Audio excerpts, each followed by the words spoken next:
Damos la bienvenida aquí en Esferas de Poder al presidente del Colegio Médico Dominicano, el doctor Luis Peña Núñez. Muchísimas gracias por el honor.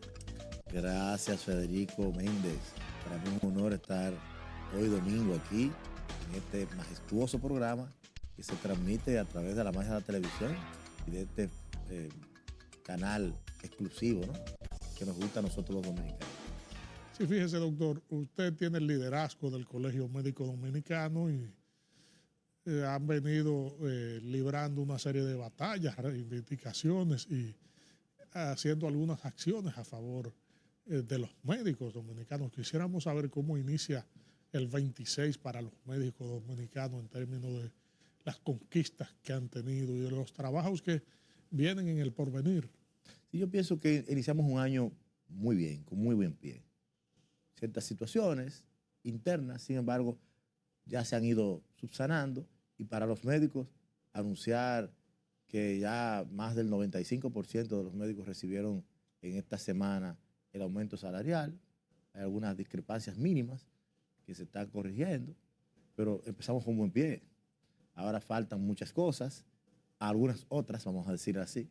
Yo creo que vamos bien. Los médicos no nos podemos quejar, porque al inicio se completó el 5%, que es una herencia de la gestión del doctor Waldo Ariel Suero, de la cual nosotros éramos el secretario general, y es una continuidad. Cuando las cosas son buenas, cuando el dirigente es bueno, en el caso de su majestad Waldo Ariel Suero, que le digo yo así, el profesor, pues ni modo, uno pues recibe una buena herencia, y eso es parte de esa herencia. Es decir, que la dupla de usted y Suero están cosechando esos logros actuales. Así es.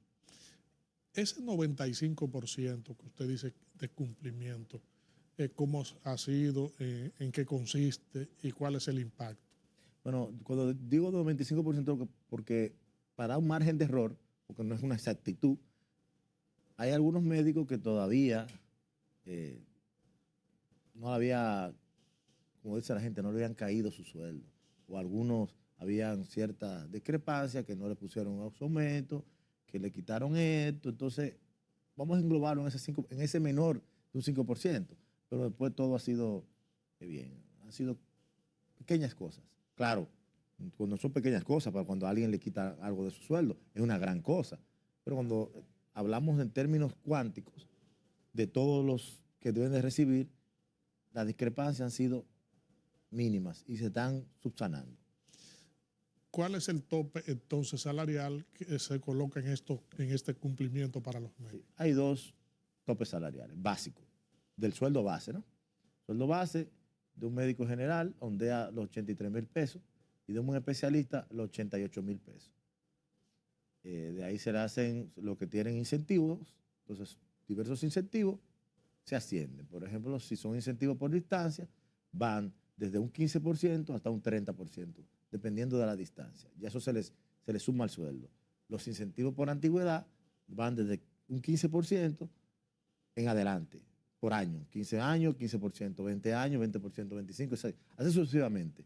Entonces, se les van sumando al sueldo base, todo eso. La atención primaria también, hay varios incentivos que hay. Y faltan muchos otros que lo establece la norma. La norma 395-14, en su artículo 12, pues establece varios, empiezan los incentivos. Sin embargo, son los incentivos que tenemos que luchar. Hay incentivos para un profesor también. Son varios incentivos que tienen los médicos, pero no todos los ocupan los incentivos. Pero el sueldo son 83,000 para el médico general y 88,000 para el médico especialista. Con esos emolumentos, ¿hasta cuánto puede llegar un salario de un médico? Eso va a depender. Como establece la norma en el artículo 62, derecho al trabajo. La capacidad genera mayor fruto, la antigüedad. Entonces, basados en esos principios, obviamente, que pudiera llegar un médico a más de 100,000 pesos, 120, un médico que está en la frontera, por ejemplo, Santiago Rodríguez, que le toca un 30% de su salario. Estamos hablando que pudiera estar llegando por encima de los 125,000 pesos, básico. Si le añadimos a ese médico un 15, un 20, un 25%, un 30% de la antigüedad, se duplicaría. Y si está en atención primaria, que es desde un 10, 15, 20%, entonces también se duplicaría. Pero no todos tienen esa ventaja. Por eso uno no lo calcula tan específico, aunque uno conoce el meollo del asunto. Es decir, que el gobierno ha sido receptivo con las peticiones que le ha hecho el Colegio Médico Dominicano en el proceso de diálogo que han entablado para las mejorías actuales. Sí. Fíjense que hablamos de la madurez de quienes gobiernan. Yo pienso que el presidente de la República ha sido una persona madura en cuanto a nosotros, porque nos ha escuchado. Hemos entrado en una negociación que no fue fácil tampoco, pero es una persona que nos trató con caballerosidad. No fue fácil, duramos un año. Nosotros empezamos esa lucha en el 2024, en enero de 2024, y culminó un año después. O sea que no fue fácil. Y hubo que hacer huelga de hambre, pero se redujeron al máximo. No las grandes marchas y huelgas que se hacían antes. Yo pienso que fue receptivo. Nosotros le llevamos 18 puntos, de los cuales 17 fueron aprobados. Yo pienso que no nos podemos quejar. Yo pienso que sin con esto suene lisonjas, porque tampoco nos compran y tenemos compromiso con ningún partido, ningún gobierno, que eso quede claro, pero hay que ser realista de cuando las cosas salen bien, que los gobernantes tienen un buen oído. La clase médica en ese sentido, de lo propio, tuvimos resultados favorables. Faltan algunas cosas, como es el reconocimiento de los años de la especialidad y las pasantías que no se contabilizaron para los incentivos por antigüedad, pero yo sé que eso es algo que se puede lograr. Entre otros, faltan los médicos del SEMA, que recientemente este jueves pasado, tuvimos una reunión con su director ejecutivo en aras de un acuerdo que se hizo, de buscar esos fondos. Muchísimas otras cosas. Aumentar los incentivos por amanecer, por guardias presenciales, como se le llama, se le denomina. Esas son de las cosas que nos tocan a nosotros pues, proceder. O sea, porque todo no está completo. Yo pienso que todavía faltan algunas cosas, pero son pequeñas, son mínimas. Ya no van a representarse alto gasto. El diálogo es permanente, cualquier inquietud puede escucharse en base sí. al intercambio de ideas e inquietudes. Hasta ahora, nosotros vamos a sostener en esta semana una reunión con el ministro, porque faltan los médicos jornaleros, que son una dependencia del ministro, de la dirección del DIGEMAP, que nos corresponde, pero quien es jefe del DIGEMAP es el ministro. Por vía de consecuencia, es una responsabilidad de él. Sostuvimos una reunión con el doctor Julio Landron, que es el incumbente reciente instalado ahí, y nos recibió inmediatamente, y hemos tenido una conversación con él diáfana. Si las cosas se manejan así, no habrá problema. Aquí pasaremos unos años tranquilos. Pero hay un caso, por ejemplo, que sucedió con un médico el lunes de la semana pasada, ya hoy casi 8 días, ¿no? 7 días, hoy domingo, ¿no? Y eso sucedió el lunes de la semana pasada cuando fue irrumpido un médico como un criminal de alta gama. Desastroso, un hecho histórico único. Y son de las cosas, nosotros les remitimos en el día de ayer, de antes de ayer, o sea, el viernes, una comunicación al ministro, a la ministra de Interior y Policía, Farideh Raful, y al jefe de la policía para una reunión conjunto para ver qué pasó con este caso. Eso no puede quedar así. Eso no puede quedar así. Nosotros en esta semana, si no tenemos respuesta, pues vamos a hacer manifestaciones propias de los derechos constitucionales estatuidos en el mismo artículo 62 de la ley, que el derecho a paro, derecho a protestas, cualquiera. Todavía no se determina cuál sería, pero van a haber protestas por este caso de este médico. Y lo anunciamos aquí. En esta semana ya será anunciada por parte del Colegio Médico qué vamos a hacer. Porque no vamos a permitir atropello a nadie, a un médico, mucho menos en sus funciones. Esas son de las discrepancias que nacen, y también hacemos un llamado a la Procuradora de la República que se investigue el caso porque se violó el debido proceso para este caso del doctor Cristian Díaz. Porque alguien dijo y fue a la fiscalía y dijo que le dieron, inmediatamente se desató el trato que ni un criminal, a los criminales dan chance y llegan con los sacerdotes o algún comunitario de importancia y es entregado y se le preserva su vida aquí, ¿no? Aquí, un médico de servicio, un hospital, brindando servicios. O sea, con esto se violaron varios lineamientos constitucionales, derechos. El derecho a la salud, que tenía que dar este médico a los otros.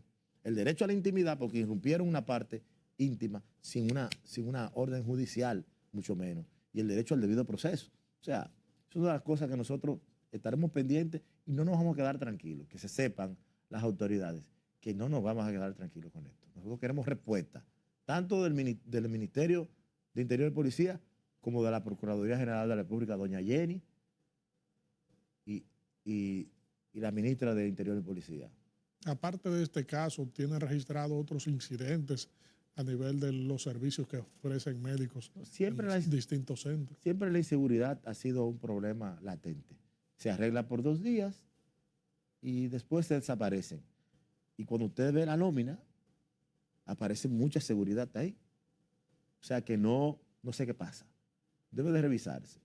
Yo espero que nuestro estimado doctor Julio Landron pues también tome participación sobre la seguridad.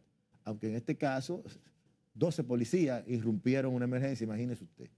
La seguridad es mínima ahí. ¿Cómo una seguridad puede detener a 2 gente? Pero no va a detener un equipo que ni los Navy SEALs se parecían. 12 gente para detener un médico que estaba en su ejercicio, que no se iba a fugar. Que no fue que hizo nada tampoco, porque las cámaras demostraron que no hubo nada. La señora no tiene evidencia, lamentablemente, quizás en el furor del momento, que quería que su hijo lo ingresasen sin tener las condiciones, porque después de ahí, pues la señora fue a la fiscalía y duró todo ese tiempo con su hijo en sus brazos. ¿Qué significa eso? ¿Que estaba malo? No. O sea, que son de las cosas que nosotros repudiamos totalmente. Pero son cosas. En materia de vigilancia y seguridad se necesita reforzar los mecanismos en los centros asistenciales. Sí, yo pienso que aquí los centros asistenciales tienen una puerta de tipo verja, tipo celda, y yo pienso que mentalmente eso estimula a la gente, porque la Plaza de la Salud no tiene eso. Para citar un ejemplo, la gente se comporta y ahí se reciben todo tipo de personas. Y hay hospitales de autogestión que no tienen eso y la gente se comporta. Yo pienso que debemos estudiar el comportamiento social ante esas barras que tienen en los hospitales para entrar. Yo pienso que eso produce un efecto, lo veo yo, ¿no? Pero la seguridad, sin duda, es deficiente. Deficiente la forma con que se abordan los pacientes también. ¿Dónde usted va? ¿Qué usted hace ahí? ¿Qué usted quiere? No, yo pienso que hay que moderar el lenguaje. En todo sentido de la palabra, en todo. Desde los médicos hasta el más humilde servidor público debe moderar el lenguaje. Reforzar los protocolos con mecanismos procedimentales distintos. Sí. Por ejemplo, usted llega, y cito esos hospitales, por ejemplo, Plaza de la Salud, usted llega y hay un señor bien vestido y no hay unas barras. Y el señor le dice, sí, disculpe, ¿para dónde se dirige? Ese abordaje no es lo mismo que, ¿para dónde tú vas? No puede traer ese tipo de cosas. Exacerban los nervios. El trato. Ese trato. Aunque tengo que admitir que el trato en el hospital Robert Ruiz Cabral es un trato tranquilo. Hay falencias, como en todo el sistema sanitario, no es la excepción, sobre la seguridad. Hace 2 años nosotros hicimos una reunión con el Ministerio de Interior y Policía, estuvo el ministro de las Fuerzas Armadas, estuvo un viceministro o el ministro de la presidencia ahí, estuvieron algunas autoridades, el doctor Waldo Suena en su momento, siendo presidente, yo secretario general, sobre este aspecto.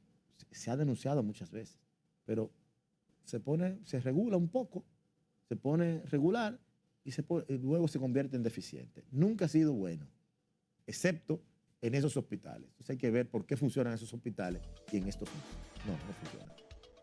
Regresamos en breve con esta interesantísima comparecencia con el presidente del Colegio Médico Dominicano, el doctor Luis Peña Núñez. Por vía de consecuencia, eso traerá, como establece la norma, algunas penalidades. Se ha dicho muchas cosas, sin embargo, el Ministerio Público, que es que administra la justicia, adjunto a la justicia propiamente dicha, pues son los que tienen que determinar. Se ha especulado mucho.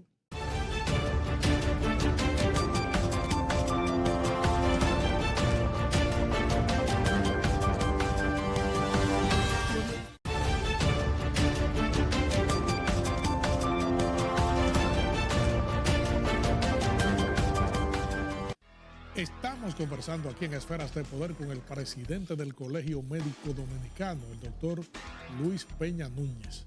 Doctor, fíjese, en el ámbito de la medicina, del médico, de los servicios, hay muchos temas gravitantes en el ambiente de la opinión pública, entre ellos el caso Senasa.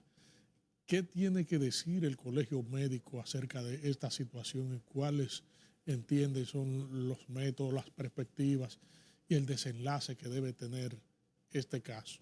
Sin duda es un caso que ha consternado a toda la ciudadanía, un caso de importancia, donde supuestamente, bueno, hay indicios de una alta suma de dinero, de miles de millones de pesos, que fueron tomados de forma desafortunada del erario público. Por vía de consecuencia, eso traerá, como establece la norma, algunas penalidades.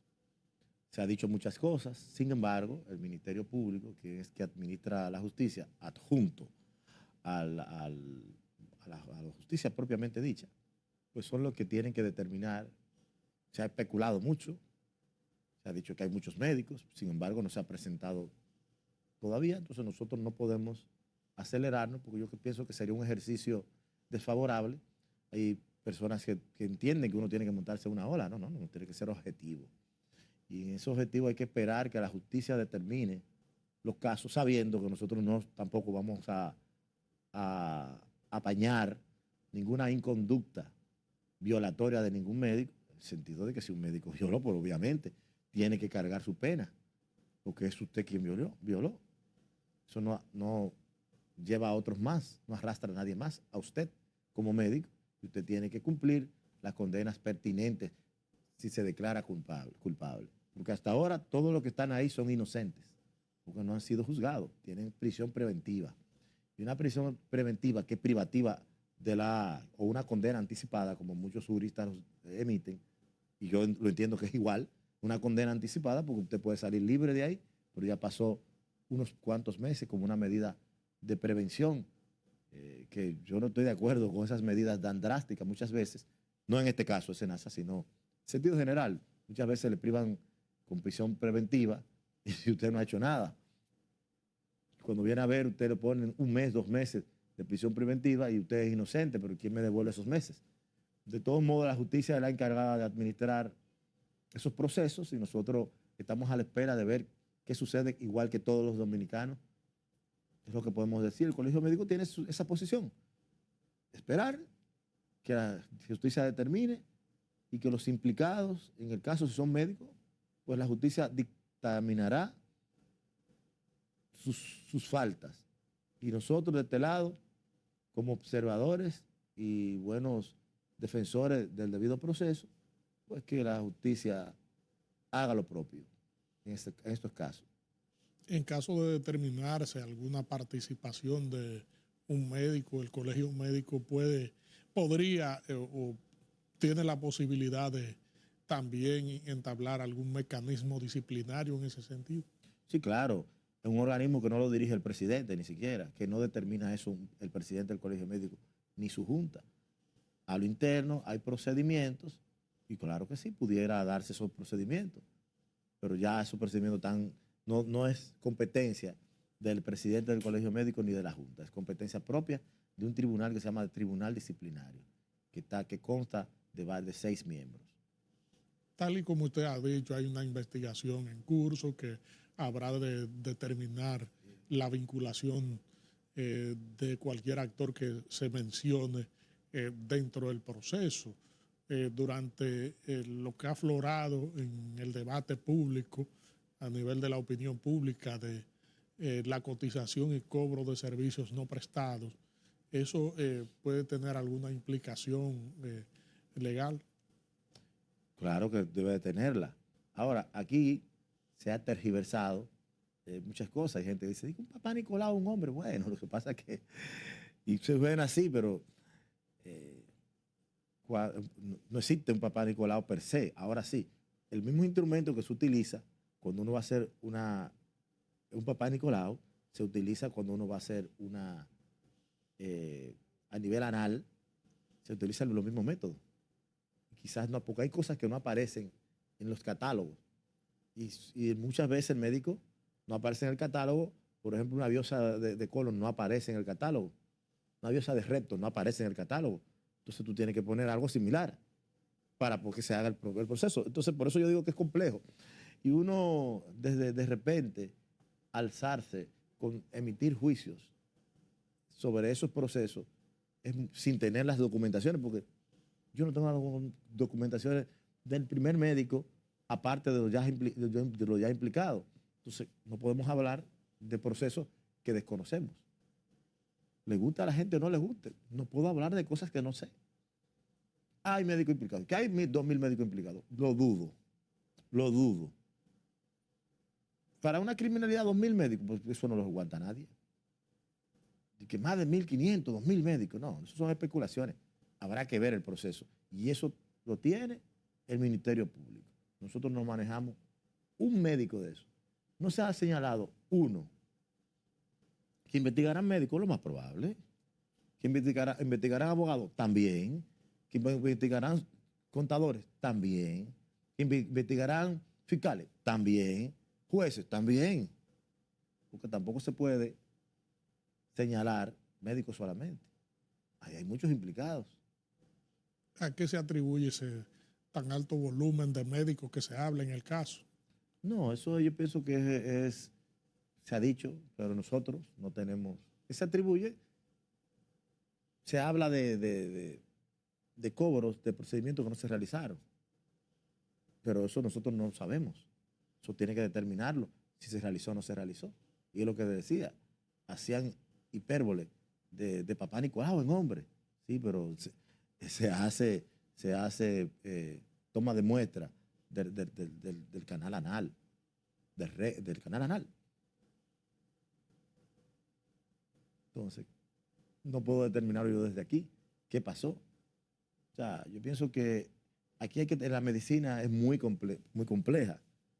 Y porque yo haya puesto una biopsia de recto cuando no aparece en el catálogo y pongo otra biopsia, tampoco significa que yo cometí un crimen.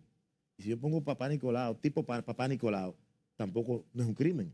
Cuando yo lo que hice fue una toma de una muestra de un recto, para poner ejemplos. Entonces, es complejo, no es tan fácil. Claro, la opinión pública genera la morbosidad muchas veces y se dicen muchas cosas, pero nosotros que somos médicos entendemos cómo se maneja la medicina y cómo las ARS limitan y quitan y ponen. Y eso por eso es una investigación. Nosotros sabemos más que no pueden haber implicado 2.000 médicos, por Dios. ¿En una mafia? No. O puede ser que alguien le haya tomado un médico dentro de la mafia interna y haya puesto procedimientos que el médico ni siquiera se dio cuenta. Eso es posible. ¿Lo puedo determinar yo? No, lo determina el Ministerio Público, que es el que está investigando. ¿Ves qué complejo es? No es tan fácil.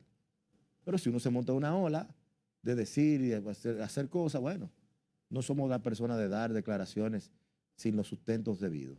No nos gusta eso, porque no es responsable. Nosotros nos caracterizamos por ser responsables y no tener agenda oculta. En ese sentido, si tuviéramos conocimiento de algo, pues ni modo, porque tampoco hay que apañarlo mal hecho. Porque nosotros tenemos comportamientos sociales y ahí están las leyes para cumplirse. Doctor, por otra parte, un ambiente viral en la población y se habla de picos en cuanto a la afectación de una amalgama de virus que son propios de esta temporada. ¿Cómo ve el ambiente y cuál es su opinión acerca de los correctivos, las medidas para mitigar esto y prevenir que pueda seguir ocurriendo? Pero el uso de mascarilla preventiva, bien, porque son virus respiratorios. Tenemos la influencia A, la influencia B, virus sincitial, la parainfluenza, Estos virus son los más frecuentes detectados recientemente, un crecimiento. Pero si usted tiene una buena defensa, la exposición a estos virus, aunque se exponga, su defensa, pues obviamente le protegerá. A la gente que se encuentran inmunocomprometidos o que con inmunidad mínima, pues que usen tapabocas o mascarillas y que mantengan la higiene de manos. Eso la gente sabe. Yo creo que la pandemia nos enseñó a nosotros cómo protegernos. Y son virus respiratorios. Hay virus diarreicos ahora también que están apareciendo, pero los respiratorios que son frecuentes en un clima tropical donde una temperatura puede estar en 28 y de repente se te pone en 19, 16, donde hay problemas de agua y de higiene, un país donde el agua es un privilegio, donde todo ese tipo de cosas, pues, de alguna forma u otra, contribuyen a este desarrollo de esta virosis. Destacar que automedicarse no es frecuente, sin embargo, hay antigripales que se compran sin problema. Y eso yo no lo veo mal, yo lo veo bien. Porque usted no hace nada a ir a un médico con una gripe básica. Ahora sí, el periodo de incubación, o no solo de incubación, sino el periodo activo de esta virosis, usted ve que ha aumentado en cuanto a la forma o lo que produce a nivel del cuerpo. Entonces, sí, destapa una alarma y usted debe de ir a un facultativo. Llámese un internista o un especialista en el sistema respiratorio, que son los neumólogos. Sin duda, que no quepa duda. También pueden ir a un médico familiar, los que van a médico familiar, que son los médicos. O un médico general puede tratar eso, pero en caso de ir al médico, que es lo importante, a un médico. Doctor, ¿sigue habiendo déficit de médicos en los centros asistenciales o con relación a la cobertura de las plazas? ¿Cómo está el ambiente en ese sentido? Aquí no hay una demografía sustantiva. Aquí se improvisa. Se vive de la improvisación. Aparte de que se hacen estudios como planes decenales, etcétera, nunca son engavetados, nunca se llevan a la práctica de forma idónea. Entonces siempre hay falencias y deficiencias. La demografía, según la OMS, es de 23.7 por cada 10.000 habitantes, o sea, 23 médicos por cada 10.000 habitantes, lo que conlleva a que países industrializados, países donde la medicina es buena, llámese Europa, Países Bajos, Francia, Alemania, entre otros, la medicina, vemos que la demografía médica está sobre los 30. Los topes son mínimo 17, máximo 30. O sea, 30 se considera que la distribución ha sido idónea. Pero ¿qué pasa aquí? No hay una planificación de cuántos médicos necesitamos. No existe una planificación, ni siquiera en los hospitales. Pero los hospitales son complejos. Ahí, dentro de los propios hospitales, hay deficiencia y hay coberturas desde el punto de vista de recursos humanos básicas. Pero se te enferma una gente, hay una mujer gestante, todo eso no se prevé. Y eso es lo que produce esa deficiencia. No se planifica, no hay una comunicación efectiva, no hay una calidad en el gasto, no hay una calidad en la atención. No existe. Yo me siento con cualquiera y se lo demuestro a cualquier director de un hospital y le demuestro dónde están los fallos, sin ser un científico de la NASA. Sin embargo, hay hospitales donde todo eso se da. Yo siempre pongo este ejemplo, las matas de Farfán. Hay deficiencia de personal, pero con la falencia de personal podemos notar que el servicio es bueno, que la comida es buena, que se ve limpio el hospital. Vamos a otros hospitales que parecen, y si vamos al hospital, por ejemplo, de la Romana, uno de las Romanas, que me parece que era el seguro, un desastre.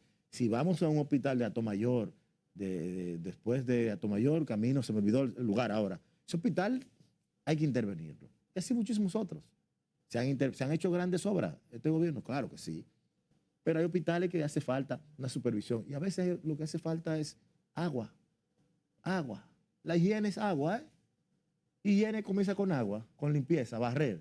Usted no puede tener color, pues si usted barrió y tiró agua, se ve más limpio. aunque usted no utilice ni cloro ni utilice ningún detergente. La limpieza empieza por agua. Y yo a veces digo, pero no pueden pintar una pared por parte. Que no hay fondo, pinta una pared delante. O sea, hay una incapacidad. Y en el gasto, en la calidad del gasto, yo lo digo que claramente, puedo discutirlo con ellos cuando ellos quieran. No existe una atención primaria tampoco efectiva, no existe. Atención primaria efectiva no existe. Y eso es de las cosas que nosotros cuando estemos en ejecutivo, que las puertas están abiertas, el presidente nos ha dicho que nos recibe cuando, ¿sabe? Que nos pongamos de acuerdo, que él nos recibe sin problema, pero queremos ir con cosas muy puntuales. La atención primaria también aquí es muy mala. Aquí los médicos familiares están produciéndose médicos familiares sin trabajo. O sea, no encuentran dónde trabajar porque no hay una proyección demográfica efectiva.